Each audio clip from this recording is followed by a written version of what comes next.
Okay, boys and girls, we are going to start on our 11th picture, and at the end of the 11th picture, I'll go straight in to chapter 13, A Time with Josie. Just to summarize the story a little bit, because look how far we are. We are getting close to the end. I just want you to remember who the main characters are. We have, of course, Hollis Woods and her foster mom, Josie. And the caseworker is not a main character, but she comes and goes. Her previous foster family, which she seems to really love. I mean, every time she flashes back, it seems so positive, like things really went well and they wanted her. So what happened? What happened that caused her to fall out of their care? And that previous foster family was who she called the old man and his wife Izzy and their son Stephen, whom she became pretty good friends with, Stephen. So with starting up here, so what happened was she began to realize that Izzy's mind was slipping a bit. She forgot things. She wouldn't send her to school. They didn't have enough to eat because she would forget to buy food. And she realized that they could possibly take her from Josie's care. But this was one home that she absolutely loved. She loved the respect that Josie gave her. She loved the sense of belonging. Excuse me. She loved maybe the fact that she was needed made a difference in that home, but she loved the situation. She didn't want to be taken from Josie's care, so she decided to do what she's famous for and run away. But instead of running away alone, she decided to take Josie with her. Where could she run to in the dead of winter? Well, she knew about this cabin of the previous foster family, the old man, Izzy, and Stephen. This was their cabin that they went to in the summer, and she knew of its location. She knew where it was, and she decided to take a risk and have Josie drive up there and stay up there all winter until spring came, and then she'd figure something out, is what she's implying, and she has said that. So we start now with picture 11. This picture is called On the Mountain. I never really drew any of this. I tried not to think about it. It kept coming up inside my head, though, picture after picture of what happened that last day. Saturday, Izzy and the old man off on some antique hunt all the way up to Masonville. Stephen begging me to go fishing. "We'll take the boat all the way down to the rapids," he said. "Bring your lunch." "You go," I said, barely looking up from my drawings. "Going to spend this whole day with a bunch of pencils in your mouth, fooling around with bits of paper?" I grinned at him over my shoulder. "Go, Stephen," I thought. "Get out of here." And then he went with a great clatter, pail and or pole and lures and sandwich, dripping tomatoes out the sides. "You'll probably be sorry in 2 minutes," he said. He sounded sorry. "Do you mind?" I asked. He grinned. "No, not really, but I'll be gone all day. I warn you." He climbed into the rowboat and I watched him, his back bent, leaning over the oars until he was gone. I put everything away carefully, my pad and pencils, cleaned up the tomato mess in the kitchen, put away the box of Malomars, shut the refrigerator door, and all the time I was thinking, 3 hours up, 3 hours back, a cinch.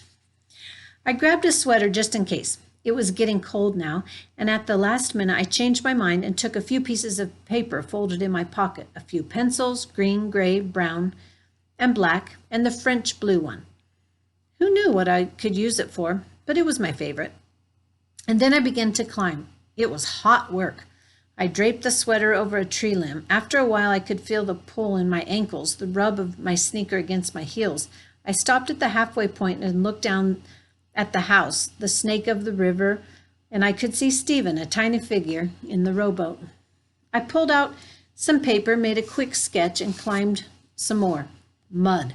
The old man was right. It was deceptive. I couldn't tell it was there until I stepped into it, once covering the whole of my sneaker.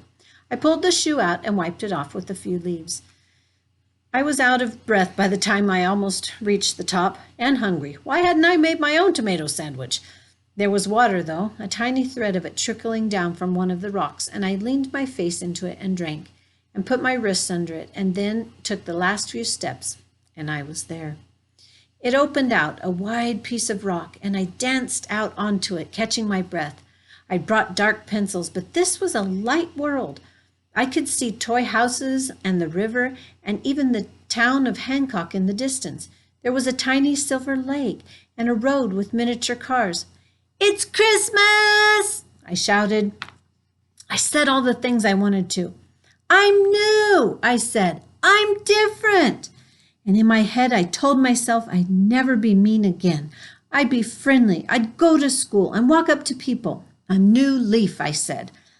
I was twirling, dizzy, hungry, and the bubbles inside twirled with me until I took one step too close to the edge in that muddy sneaker, and then I was rolling, feeling the sharp edge of a branch tearing into my arm and a stone gashing into my forehead. And finally, I was stopped by a huge boulder a few feet down.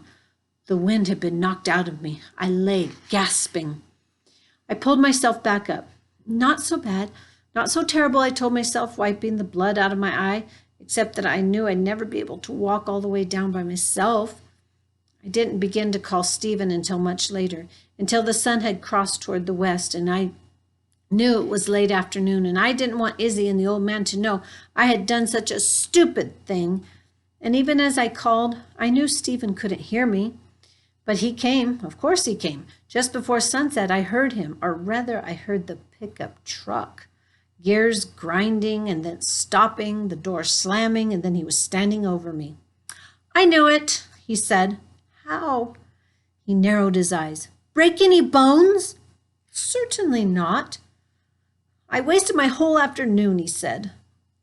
"Felt sorry that you were all alone. Came back and wasted." "Right. I figured it out, though. You weren't anywhere." "So why'd you ring the truck?" I asked. "Think I had 3 hours before dark to walk all the way up here to get you?" He shook his head. "I thought you'd been killed." "Just wounded," I said, laughing. We sat on the edge of the rock, watching the sun go down. Stephen pointed. "Our winter place is somewhere over there. You'll see it soon." To the east, far below, was the summer house, the holly bushes, a blur of green, the golden field, the thread of river. It took my breath away. "I want to show you something," I told Stephen. I reached into my pocket for the crumpled up W picture I had taken out of my backpack before I left. "I've had it since I was 6. We sat on a ledge, our feet dangling, and he smoothed the picture on his knee, stared at it, then looked over at me. We had to find words with W? Oh, we had to find pictures with W words, I said. "It's a wishing picture," he said slowly, "for a family." I could feel my lips trembling. "Oh, Mrs. Evans," I thought, "why didn't you see that?" "It's too bad you didn't come here when you were 6, he smiled. "I knew you had to stay with us when you let me win that checkers game." His hair was falling over his forehead, and his glasses were crooked, almost hiding his eyes. I thought of the X picture day and walking out of school. I thought of sitting in the park on a swing, my foot digging into the dirt underneath. "I run away sometimes," I said. "I don't go to school." He kicked his foot gently against the ledge, his socks down over his sneakers. "Someone called me incorrigible.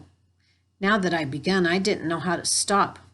Kids never want to play with me. I was mean." Stephen pulled his glasses off and set them down on the ledge next to him. He rubbed the deep red mark on the bridge of his nose. I stopped, looking out as far as I could, miles of looking out. For a moment, I was sorry I'd told him, but he turned and I could see his eyes clearly, and I wondered if he might be blinking back tears. I wasn't sure, though. He reached out and took my hand. "You ran in the right direction this time, didn't you?" And that was it. He knew all about me. He didn't mind. We have to go back down now, he said, before they come back and find out. I nodded. I stood up, and I could feel the pain shoot through my ankle. I limped to the pickup truck. I'm glad you came, I said. I could never have walked all that way down. It was a dumb thing to do, he said, coming up here. Pop would have a fit. And so we went down. Stephen was a sure and careful driver, but it was so steep and the truck kept going, kept sliding, even with the brake pressed down as hard as he could manage. He pressed and pressed, but the truck gained speed. And just before the end, when we would have been all right, when we would have been fine, the truck tipped. And I could see we were going to go over. And Stephen yelled at me, "Jump, Holly!" Chapter 13. I think I'll go to a new video for chapter 13.